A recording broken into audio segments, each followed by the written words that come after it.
Bonjour à tous et bonjour à toutes. Ce soir, je suis à la fois tristouné et assez content. Assez content, pourquoi? Parce que je me rends compte que je commence à être un petit peu connu dans ma ville, même dans mon département. Euh, parce que je rencontre des gens qui me reconnaissent dans la rue, dans le cadre de mon travail, ailleurs aussi, dans d'autres contextes. Et donc, ça va me permettre peut-être de diffuser des messages auxquels je tiens, qui me semblent importants. Et je suis également, paradoxalement non finalement, tristounet aussi, parce que je me suis rendu compte aujourd'hui que le droit des homos n'était pas égal à celui des hétéros. Je pensais en 2013 que nous avions enfin acquis les mêmes droits avec le droit au mariage, dont j'ai d'ailleurs bénéficié. Je suis le premier avec Denis, donc nous sommes les premiers homos à nous être mariés dans la ville de Beaumont, dans le Puy-de-Dôme. D'ailleurs, il y a une vidéo qui retrace cela. J'étais un peu dans un état second d'ailleurs. Ça, je vous en parlerai aussi. Ça fait partie peut-être de mon caractère atypique. J'en parlerai. Et aujourd'hui, j'ai voulu regarder l'influence du groupe sanguin sur le fait d'attraper plus ou moins, de contracter plus ou moins facilement le coronavirus. Alors, je me suis dit, tiens, quels sont les groupes les plus à même de l'éviter? Et j'ai constaté que c'était le groupe O. Alors moi, il se trouve que mon groupe est B positif, donc un groupe assez rare qui concerne 7,5% de la population. Et je me suis dit, tiens, il faudrait peut-être que je fasse don du sang, de mon sang. Il y a quelques années encore, il y a peut-être 5-6 ans, les homos n'avaient pas le droit de donner leur sang s'ils prétendaient, s'ils affirmaient que leur dernière relation sexuelle était inférieure à une durée de 4 mois. Il y a quelques années, c'était carrément 1 an, il y a une dizaine d'années, je pense, ou voire un peu plus. Mais je ne pourrais pas vous donner des chiffres précis. Donc là, je me suis dit, bon, ça c'est terminé, c'est fini. On n'en est plus là. L'homophobie, on n'est pas à ce point-là. C'est vrai que nous sommes maintenant non pas acceptés, faut pas le croire. Nous sommes tolérés, et voilà. Bon, c'est déjà pas mal. C'est un progrès. Eh bien non, je suis tombé vraiment de haut. Je dirais pas des nues parce que l'expression n'est pas suffisamment littéraire à mon goût, pas suffisamment raffinée. Donc je préfère prendre une expression banale plutôt qu'une expression qui se voudrait un petit peu sophistiquée comme tomber des nues. Encore que elle est passée dans le langage courant. Donc je constate que la loi n'est pas encore en application et elle le sera seulement à partir de mars 2020. Il faut vraiment essayer. Je sais que ce n'est pas facile de se mettre à la place de quelqu'un. Mettez-vous à ma place, à notre place, nous autres homos. Assumez, je parle pas des homosexuels qui ont épousé des femmes et qui, malgré mon grand âge, me draguent sans vergogne. Peut-être parce que justement, déjà ils sont plus âgés que moi généralement encore, et peut-être plus moches encore. Bon, bref, je parle pas de ceux-là. Ceux-là, je les plains pas du tout parce que franchement, leur attitude traduit un manque de courage, évident.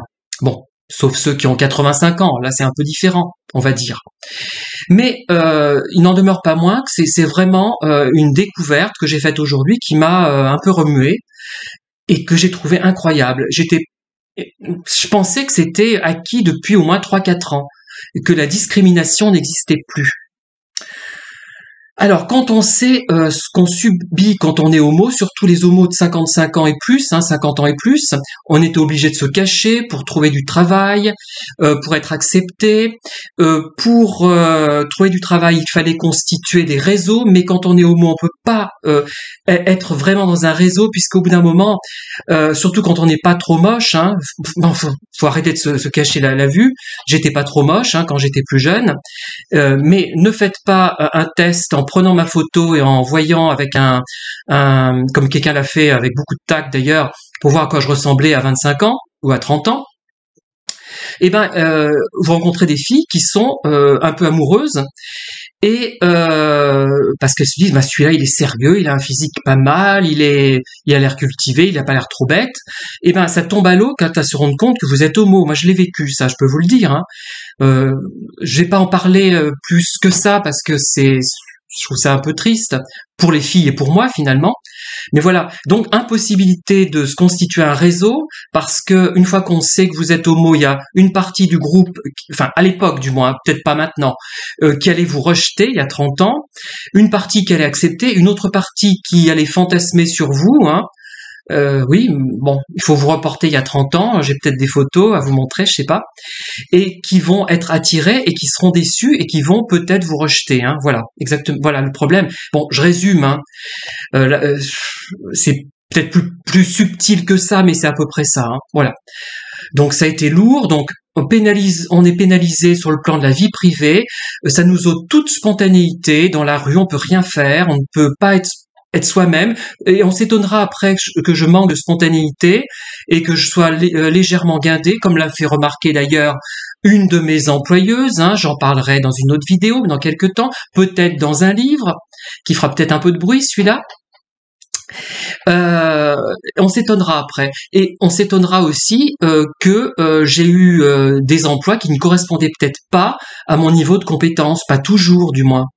Bon, j'aurais peut-être pu faire un peu mieux si j'avais été hétéro, j'aurais pu me constituer un réseau. Mais bref, ça vous l'avez compris, je vous l'avais déjà expliqué, mais il faut le réexpliquer. Et il faut insister lourdement sur des discriminations, quelles qu'elles soient. Quand on les subit, on les comprend d'autant mieux que quand on les subit pas, parce qu'on a vraiment vécu la situation, on peut l'expliquer de façon vraiment concrète et précise. Par ailleurs, dans cette loi discriminatoire par rapport au don du sang, déjà on se prive de mon sang qui est le groupe B+, qui est un groupe assez rare, et de plus, qu'est-ce qu'il y a derrière derrière cette discrimination? Eh bien, il y a l'idée que les homos passent leur temps à s'envoyer en l'air, à faire des choses dangereuses, douteuses. Peut-être le faisaient-ils quand ils n'avaient pas le choix, ils ne pouvaient pas se mettre en couple, ils étaient tellement méprisés et discriminés qu'ils n'avaient pas le choix. Effectivement, ils étaient obligés d'avoir des relations à la sauvette pour au moins satisfaire un semblant de vie affective. Maintenant, ce n'est plus le cas et on n'est pas en train de s'envoyer en l'air à droite à gauche, ce qui doit d'ailleurs rendre jaloux beaucoup d'hétérosexuels, je pense, hein, qui doivent fantasmer là-dessus. C'est pour ça que quand ils nous voient, ils doivent se dire, ben celui-là, il doit tout le temps faire je ne sais quoi. D'ailleurs, les pratiques sont pas du tout celles qu'on croit. Enfin, tout le monde ne fait pas ce qui est décrit par les hétéros qui ont des conceptions vraiment étriquées de ce que peut être la sexualité. Ça montre qu'ils manquent totalement d'imagination généralement, hein. C'est triste. J'espère, enfin moi je sais pas, mais il me semble que j'ai un niveau intellectuel qui me permet de sortir un petit peu des sentiers battus, hein. D'ailleurs j'en sors tellement que j'ai jamais réussi à rencontrer un plein épanouissement à ce niveau-là, mais bon, c'est pas grave. J'ai d'autres satisfactions, heureusement. Voilà, donc il y a cette idée homophobe derrière, et ça c'est très grave, vraiment très grave, de penser que les homos sont plus olé olé, on va dire, que les hétéros. En fait, ce qui se passe, ils sont peut-être moins hypocrites. Les hétéros, ils sont obligés de plus se cacher. Un couple homo, peut-être, sera un peu plus... Enfin, c'est une hypothèse que je fais, hein, j'en sais rien. Il faudrait faire une étude sérieuse, un peu plus tolérant par rapport à une incartade, peut-être, certains, puisque les couples sont constitués il y a peu de temps. Ce n'est pas encore quelque chose d'aussi figé que chez les hétérosexuels, où les choses sont plus... formalisé, enfin finalement parce qu'il y a moins de mariages homo que de mariages hétéros, et il y a les enfants dans les couples hétéros, donc c'est plus difficile peut-être d'avoir des incartades. Il y a une bon, mais ce n'est pas prouvé du tout, c'est une hypothèse que je fais qui n'a certainement aucune validité, et ça traduit peut-être une intériorisation de l'homophobie dont j'ai fait l'objet aussi, hein. On finit par devenir soi-même homophobe, ne pas s'accepter. D'ailleurs, voilà.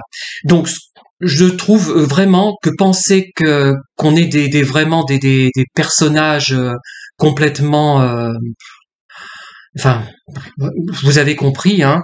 Je crois que c'est pas la peine de poursuivre la vidéo. Donc j'étais vraiment triste de constater qu'il y avait encore une telle homophobie en France, et je pense qu'il faut que je passe beaucoup de vidéos, beaucoup de temps à essayer de démonter tout ça et de vous donner une vraie image de ce que sont les homos finalement, hein, même si je suis un homo très atypique.